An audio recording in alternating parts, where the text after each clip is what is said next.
I'm Natasha Hoskins. I am Dina Burke. We are the co-founders of Boys Club, and we are here today at the RWA Summit, Real World Asset Summit in Brooklyn, New York. We have with us Bhutoria. Hello, Ria. Hi, guys. Thank you Excited for doing to be this. here. Thank you. We bullied you into it, so thank you. Thanks for bullying me. Honestly, I needed the push. Great.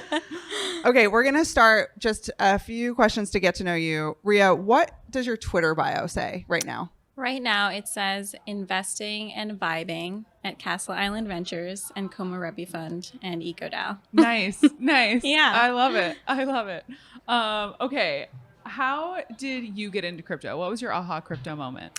So I got into crypto back in 2017. Okay. I worked at a bank, and I covered the fintech and payments sector.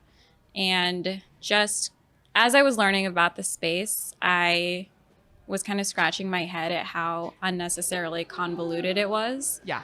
There were just so many intermediaries in between a merchant and an issuing bank, for example. And even more when you think about, cross-border payments and settlement. So that's kind of the angle through which I got excited about crypto and blockchain. Cool. Permissionless blockchain specifically.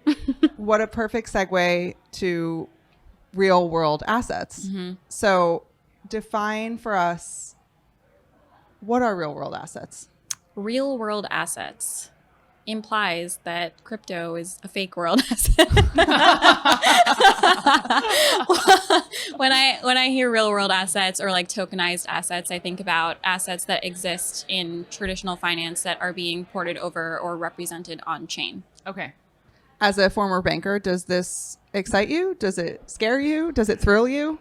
It definitely excites me. I think, a lot of the promise of this space is creating interoperability and composability and transparency. And I think there are definitely areas of traditional finance that can benefit from that. And also it would be, I think, a net positive for the industry if more assets are ported over on chain, because it increases interoperability with crypto assets and the ability to do more with crypto assets. So to make sure I'm understanding it, Mm-hmm.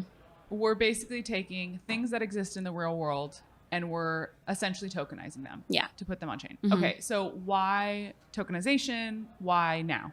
Yeah, I think why tokenization, kind of going back to what I was saying earlier around there are certain properties that you inherit from representing something on chain, Mm-hmm. on a permissionless blockchain such as Ethereum or Solana, such as transparency, being able to see who the counterparties are that are interacting with the asset, allowing anyone and everyone to see that. That also definitely can have consequences that might not be beneficial for some of the entities that are transacting. So it's definitely figuring out how to balance the two. Also composability. So I think that's one of the main values that DeFi offers, being able to do more with your asset, get more leverage out of your assets. Not leverage in the sense of, what's the other? Not leverage in the negative sense, not leverage in like 100x on my trade. Yeah, exactly. Yeah. Not BitMEX leverage. Yeah. And then, I would say those are two of the main benefits to me. Okay.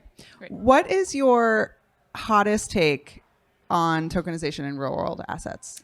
I think my hottest take is probably, and this is a question that I'm still trying to get the answer to, but just understanding what is different about tokenizing this time and making sure that we're not just taking a concept that was invented back in like 2017, 2018 as like a very hot topic and rebranding it as real world assets and getting people to buy in without really understanding how much do we stand to benefit by doing all this legwork of tokenizing assets on chain? Is it actually going to increase access to these traditional assets that people haven't had access to? Is it actually going to increase liquidity for these assets?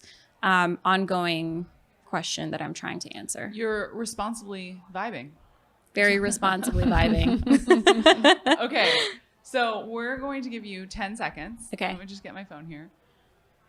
To name as many real world assets as you can. Okay. We're transitioning into the vibe section All of the right. I interview. love this section. Okay, ready? And go. Dollars, euros, gold, uranium, silver, equities, bonds, fixed 3 income, seconds. credit, tungsten. Time. Great job. Great job. 9. Shout out Kelly for tungsten. Okay, perfect. I'm gonna say a word, and I want you to say whatever the first thing that comes to your mind. Word association. Word association. Okay, cool. Okay. When I say regulation, you say, Progressing. oh, Oh, optimistic. We have a positive take. Yeah. say more. I mean, I think there's been a lot of negative headlines, and some of the positive news definitely gets drowned out as it relates to regulation. Also, I didn't go to Asia, but the feedback from Asia has been that people in that part of the world and in other parts of the world are definitely not impacted by what's going on in the US. And I think sometimes we get so pigeonholed and we kind of exist in this bubble that like this is the rest of the world. So, even in the US, I think it's progressing, trending in the right direction. And then in other parts of the world, it's like thriving. Yeah. Wow. Same. I love that. Okay. Final question.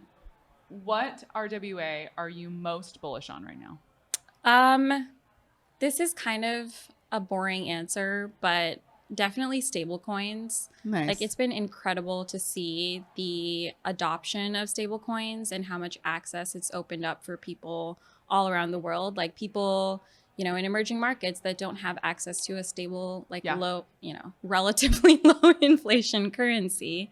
And being able to transact with that, you're definitely seeing more stable coins open up access there. I think the announcement that Visa made with Solana a couple of weeks ago was really exciting. I've seen firsthand working in fintech how expensive cross-border settlement and payments can be. So enabling a lot of the intermediaries in the middle to lower the cost of doing business and open up more access to payments on chain is super exciting. Nice. Great. Ria, Thank you so much. thank you. You're so welcome. Thanks for having me. Great job. Great job. Thanks.